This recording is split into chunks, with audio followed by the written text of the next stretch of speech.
SVT ställer sig alltså frågan ifall rassegregering kan vara en positiv sak. Melanin är en ny serie av Utbildningsradion om hur det är att vara ung afrosvensk i Sverige. Jag såg det här programmet när det sändes på TV för ett tag sedan och trots allt sinnessjukt partiskt nonsens jag sett från SVT så blev jag ändå förundrad. Det här är alltså ett helt okritiskt reportage om hur separatism är positivt och så gör de reklam för hatorganisationen Black Lives Matter. Ni får inte missa den här videon där jag total förintar deras existensberättigande. Den förtydligar verkligen hur sjukt programmet Melanin är. Frågan som ställs i programmet är: hur kan man göra skillnad i samhället? Svaret som programmet ger är: isolera dig från vita människor, umgås bara med radikala aktivister som bekräftar dina vanföreställningar och inbilla dig själv att svarta människor är förtryckta i detta land där Timbuktu tjänar miljoner per år.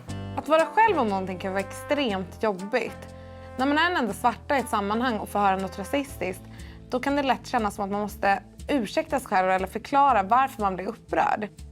Många menar att separatism är en bra lösning på sådana situationer. Vad betyder separatism? Separatism betyder när man inkluderar endast svarta och exkluderar andra ur diskussionen. Det låter bra faktiskt. Så man kan typ snacka ihop sig och sen alla kan dela med sig av vad man har för historier, vad man tycker och så vidare. Det är också dåligt för vita borde också få vara med också för att de måste också få veta vad svarta får vara med om.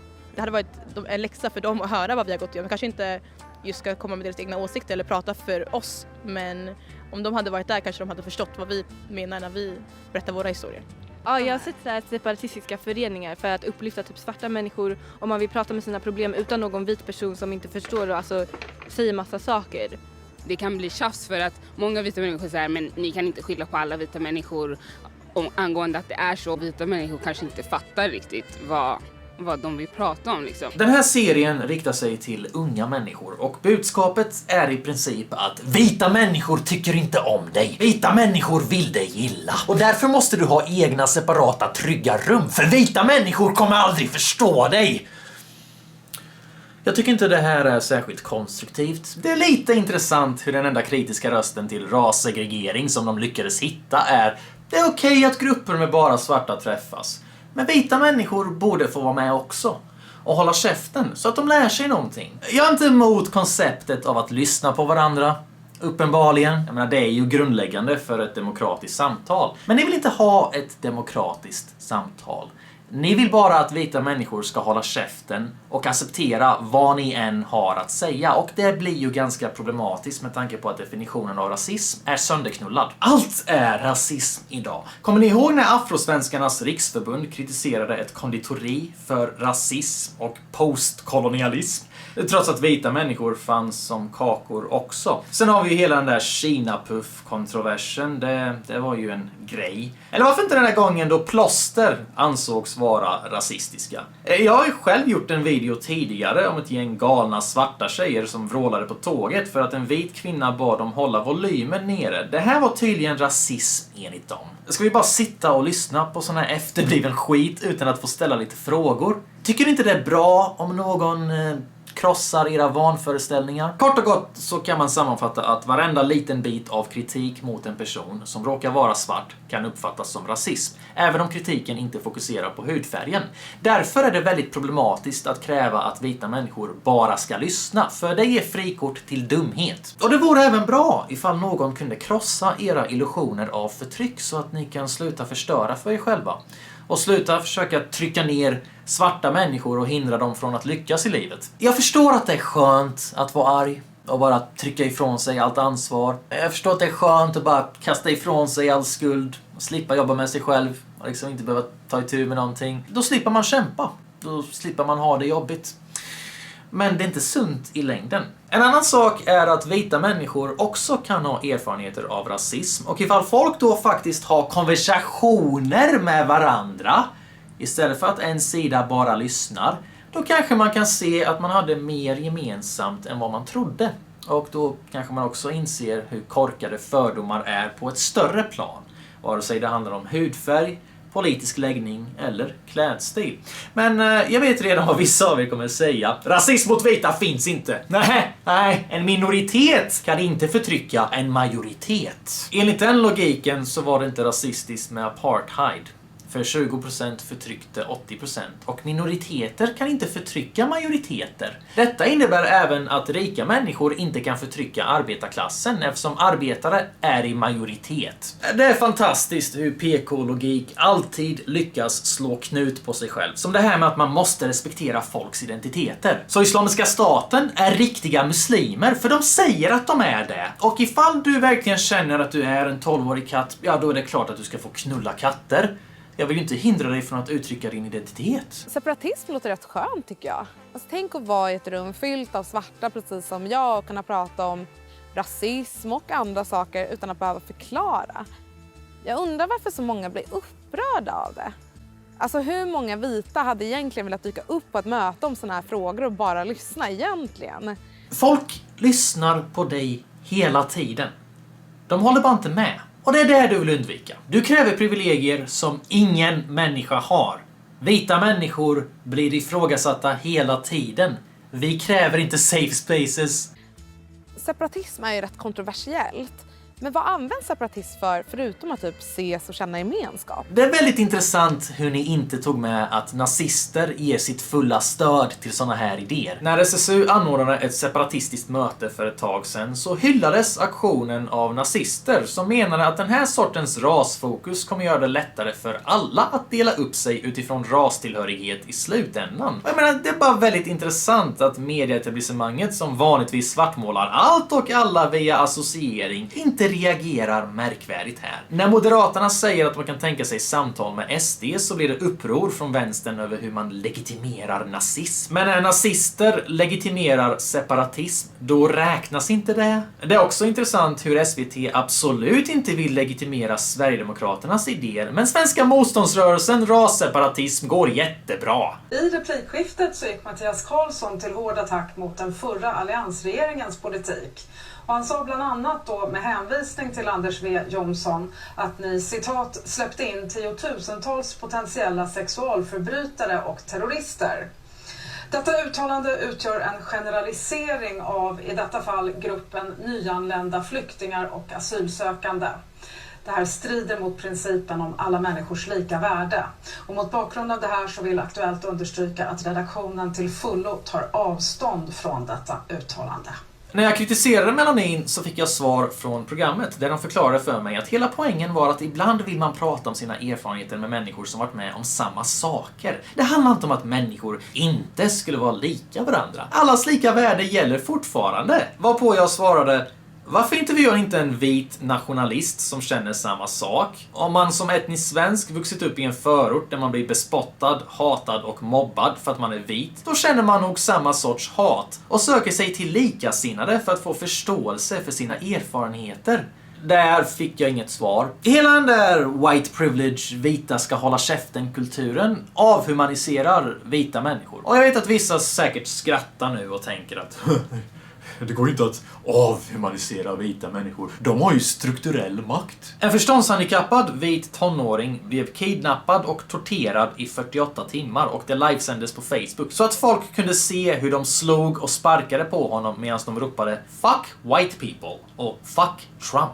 Vad är det om inte avhumanisering? 3 araber försökte råna en hemlös svensk. När en man på kryckor kom och gick och märkte vad som höll på att hända så sa han ifrån. Då fick han en massa stryk medan de ropade att svenskar är rasister. Jävla svenne. Och jag är muslim. Åt helvete med svenskarna. När en muslimsk kvinna ombads visa sin biljett blev den här mannen så provocerad och kränkt att han ifrågasatte om konduktören är rasist. När 2 män försökte lugna ner honom så slutade det med att han misshandlade den ena och högg honom med kniv 4 gånger så att han fick livshotande skador. Efter detta struttade han omkring i tåget som om han vunnit SM-guld. Han frågade även flera passagerare ifall de är rasister. Och när han senare togs av polisen så sa han att han är stolt över att ha ställt upp upp för den här tjejen. Att han var hög på benzo är nog en väldigt relevant faktor i hans beteende på det här tåget. Men jag kan ändå inte låta bli att undra, vart fick gärningsmannen den här verklighetsuppfattningen ifrån? Det vill säga att allting är rasistiskt, att alla är rasister och att rasism är något som måste bekämpas med alla medel. En rektor i Sverige dödshotades för att hon är vit efter att Afrosvenskarnas riksförbund hållit ett möte där de rashetsar mot vita kolonisatörer. Och med detta så menar de varenda vit person i Sverige som har någon form av maktställning, även om det är något så mesigt som en rektor. Man kan ju undra vart det här kommer sluta. Borde inte ni fundera över ifall ni har något ansvar för kulturen ni skapar och bilden ni skickar ut? Och ifall man vill minska rasism, varför skapar man då organisationer och möten där vissa inte är välkomna på grund av sin hudfärg? Jag tycker nog ändå att Morgan Freeman hade ganska bra saker att säga när det kommer till det här ämnet. Black History Month you find ridiculous. Why? You're going to relegate my history to a month? Oh, come on. What do you do with yours? Which month is White History Month? No, come on, tell me. Well, I'm Jewish. Okay, which month is Jewish History Month? There isn't one. Oh, why not? Yeah. Do you want one? No. I don't either. I don't want a Black History Month. Black history is American history. How are we going to get rid of racism? Stop talking about it. I'm going to stop calling you a white man. Yeah. And I'm going to ask you to stop calling me a black man. I know you as Mike Wallace. You know me as Morgan Freeman. Do you think that race plays a part in wealth distribution, or either a mindset that you can't Today? or cannot? Yeah. No. You don't? No, I don't. Hey, you and I, we're proof. Why would race have anything to do with it? Put your mind to what you want to do and go for that. It's kind of like religion to me. It's a good excuse for not getting there. Yeah. You know, I said, and it's probably get me in trouble, but I said to some of my colleagues recently, so I know that it's an issue, but it seems like every single day on television I'm talking about race, and it's because of the news cycle, it's in the news, but sometimes I get so tired of talking about it, I want to just go, this is over, can we move on? And if you talk about it, it exists. Right. Yeah. It's not like it exists and we refuse to talk about it, but making it a bigger issue than it needs to be is a problem we have. En del separatistiska rörelser vill skapa en trygg plats där man kan prata ostört. Andra har som mål att förändra något i samhället. Aktivister agerar oftast utanför politiken och metoderna kan vara fredliga och lugna, men också olagliga. Här är exempel på aktivister som lyckats förbättra svarta personers liv runt om i världen. Nelson Mandela från Sydafrika, som kämpade för att apartheid skulle avskaffas. Rosa Parks från USA, som vägrade flytta på sig för en vit på bussen. Black Lives Matter, de som organiserar sig mot det dödliga polisvåldet gentemot svarta i USA. Varför sätter ni Black Lives Matter i samma kontext som Rosa Parks och Nelson Mandela? De senare två kämpade för rättigheter i en tid då svarta människor inte hade rättigheter. Black Lives Matter kämpar för rättigheter i en tid då svarta människor har rättigheter. De kämpar alltså för speciella rättigheter, inte lika rättigheter. You know what America thrives off of? Capitalism. We use our motherfucking black and brown bodies to live and survive while white people own fucking properties after that. Yeah, there are poor white people, right? But black and brown people are affected by all of the shit around us. And capitalism is one of them. So you know what we need to do? We need to start giving fucking money. White people, give your fucking money, your fucking house, your fucking property. We need it fucking all. You need to reparate black and indigenous people right now. Pay the fuck up. Pay the fuck up. It ain't just your fucking time. It's your fucking money, and your fucking life is now devoted to social change. Right? Yeah. We're all operating under white supremacy, just so you know. And we need to start healing people.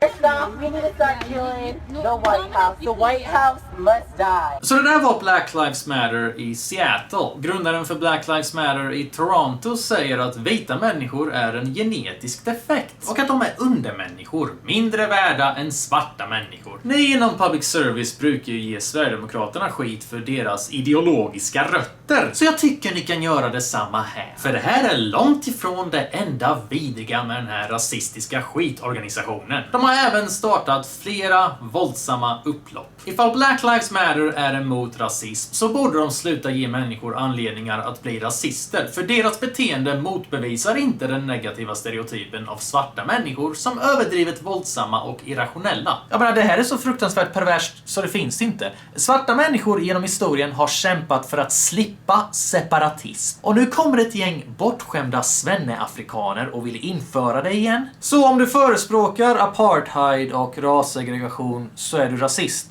Men ifall du bara byter namn på det och kallar det separatism så står du upp för allas lika värde. Det här är ett prima exempel på hur sjuk vänstern har blivit. Man hittar på nya ord för gamla idéer och det är samma idéer man hävdar sig vara emot. Rasism kallar de för separatism. Könsdiskriminering kallar de för kvotering. Censur är tolkningsföreträde. Intolerans är tolerans. Okunnighet är styrka. Och frihet är slaveri. En gång i tiden hävdade antirasister att apartheid är något dåligt som måste avskaffas. Nu för tiden så säger de, men om vi inte fixar lite apartheid, hur fan ska svartingarna få något utrymme? Det är inte konstigt att invandrare i Sverige känner sig utanför när media försöker radikalisera dem via kränkthetsaktivister. När Utbildningsradion letade inslagsproducent till det här programmet så ville de ha någon som har erfarenheter av att rasifieras som afrosvensk. Detta är ett kodord för, hej, vi vill ha en kränkt husneger som kan uppfylla alla kriterier för offer, så att vi kan sälja narrativet att vita människor är onda härskare. Ta gärna med en bit kyckling och lite vattenmelon medan vi ändå håller på med stereotyper. Ni anstränger er verkligen för att hitta någon som är rabiat. Jag menar, ta bara det där ordet. Rasifierad. Vanliga människor vet inte vad fan det betyder. Så det är övertydligt att ni verkligen försökt ragga någon från den identitetspolitiska vänstern. Utbildningsradions uppdrag är att spegla hela Sverige och i Melanin så gör vi något UR aldrig har gjort förut. Vi skildrar hur det är att vara afrosvensk ur ett afrosvenskt perspektiv. Om ni verkligen vill spegla hela Sverige, varför tar ni bara med svarta människor som tycker likadant? Jag köper inte att svarta människor är vandrande kränkthetsmaskiner. Hur tror ni att svarta människor som inte håller med separatism känner sig? Hur tror ni att de som inte köper rabiat identitetspolitik känner sig när de här radikala idioterna får hävda att de representerar alla svarta utan att bli ifrågasatta? Ja, men det finns definitivt väldigt mycket rasism i hbtq-världen. Speciellt liksom just queer, det begreppet. Det är någonting som det associeras väldigt mycket med just så här vithet, liksom, typ så här vita medelklasspersoner. Exotifieringen är väldigt stor. Alltså det är mest kommentarer som man får. Liksom sådana här saker som ska vara komplimanger, liksom så här positiv rasism liksom, men det är ändå fortfarande rasism. Det här bara visar vilken äcklig syn public service har på svarta människor. Ni har inte lyckats fatta något så grundläggande som att svarta människor är inte en homogen grupp. De har olika åsikter. Och även ifall de kan ha samma erfarenheter i livet så kan de dra olika slutsatser baserat på dessa erfarenheter. Ni har inte visat upp någon mångfald här. Det enda ni har gjort är att ge en röst åt de radikala, vilket bara bidrar till mer fördomar. Vi stärker varann genom att konstant prata om hur nedbrutna vi är av samhället och att vi inte kan komma någonstans för att vita människor håller oss nere. Så därför behöver vi kvotering, SOS och ökad representation lite här och var. Men ingen polis, för de är också onda. Varför uppmanar ni till kränkthet när ni istället hade kunnat uppmana till personligt ansvar och entreprenörskap?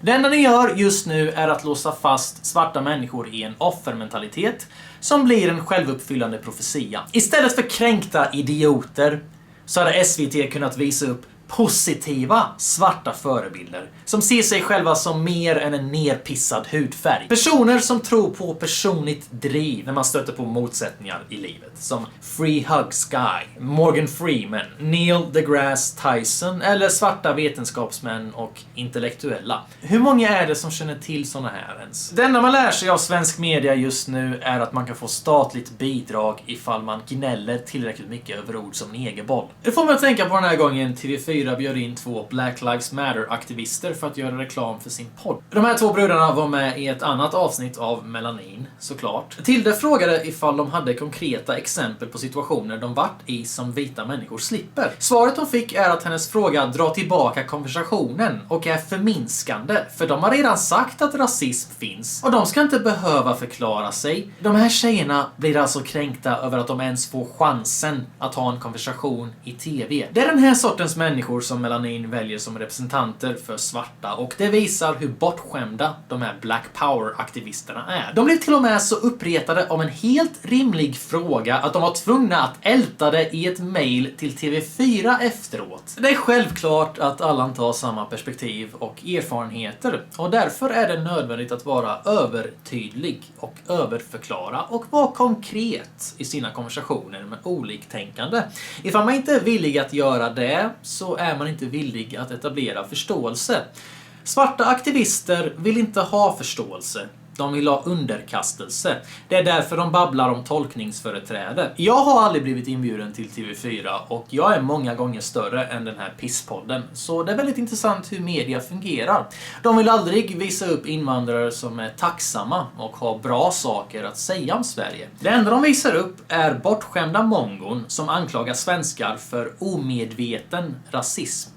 Och sen blir de förvånade över att folk får en dålig bild av utlänningar. Det enda media lyfter fram är husblattar som är villiga att leka kränkt slav för att uppfylla journalisternas belåtna självbild som goda kolonisatörer. När Black Lives Matter är sponsrade av självaste George Soros så borde du verkligen fundera på vems nyttiga idiot du egentligen är. Privilegier. Yes. Någonting ingen av oss har. Nej. Eller har jag fel? Har du privilegier? Du är just nästa av oss. om det fanns en klubb som man visste att man inte skulle bli insläppt på, då gick man inte dit, eller hur? Det är helt onödigt. Tycker ni att det finns till exempel på jobbmarknaden? Finns det sådana jobb man inte ens behöver söka sig till? Gemensamma nämnaren är det här att du måste tänka innan. Vi säger så här, vi utgår ifrån att vi är en vit man. Det är väl den enklaste att vara i samhället, här i alla fall, eller hur? Då tänker du bara så här, det är ingen grej liksom innan jag ska söka ett jobb ifall jag har den utbildningen som krävs, förstår du. Men som svart kanske måste tänka till ibland och så här, twitcha till lite, bara göra en liten så här, tänka om och förbereda lite innan du söker. Det blir liksom du måste tänka strategiskt. Försöka hitta en öppning. Exakt. De här killarna tror att vita människor bara går runt och gör vad fan de vill hela dagarna. Vilken klubb som helst kommer du in på. Vilket jobb som helst, bara säga till. Som att det absolut lättaste, vit man är det lättaste att vara i samhället, påstår de. Hur vet ni det? Ni är så säkra på att vita människor inte kan förstå hur det är att vara svart. Så hur kan svarta människor veta hur det är att vara vit? Antingen kan vi leva oss in i varandras skor eller så kan vi inte det. Ni säger att man inte kan det. Så det där med tolkningsföreträde håller ju inte. Det faller på sin egen logik. Det är så uppenbart att ni förgyller vithet till någon slags utopisk dröm där ingen av dina problem hade existerat. Snacka om ett tankespöke. Jag ska låta en av mina följare avsluta denna. Som vit man med privilegier fick jag söka hundratals jobb över 2 år innan jag blev anställd. Jag kanske borde ta mig en funderare över hur enkelt jag hade det. Det finns ju kanske rasism, men det finns ju ingen riktig rasism i Sverige. Vi har kommit längre än så. Min kompis är svart. Jag kan inte vara rasist. What? Vad har du i väskan? Är det en bomb? Beyoncé hade ju bara svarta dansare, inte en enda vit. Det är ju rasistiskt. Vadå? Jag kan liksom inte se färg. Det där var inte rasism. Det där var ju bara okunskap. Jag menar, hon menar ju faktiskt väl.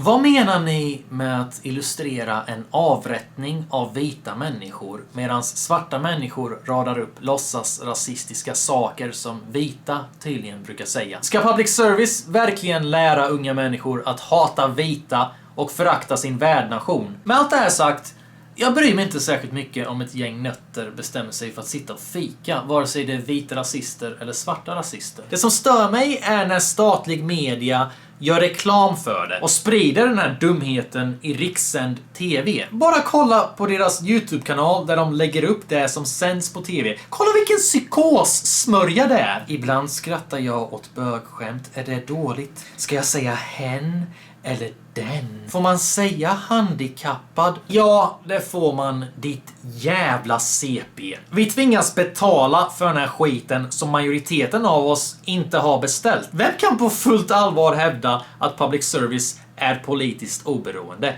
Min kanal är full av exempel på motsatsen. Seriösa undersökningar visar motsatsen. Och ingen förutom Miljöpartiets väljare känner att public service är politiskt neutralt. Public service borde avskaffas och drivas som ett privat företag som äger sin politiska vinkling. De borde absolut inte få ta av skattepengar för att driva den absolut lägsta formen av politisk opinionsbildning. Deras analyser ligger på fjortisnivå och åstadkommer ingenting annat än att skapa polarisering. Så tänk till!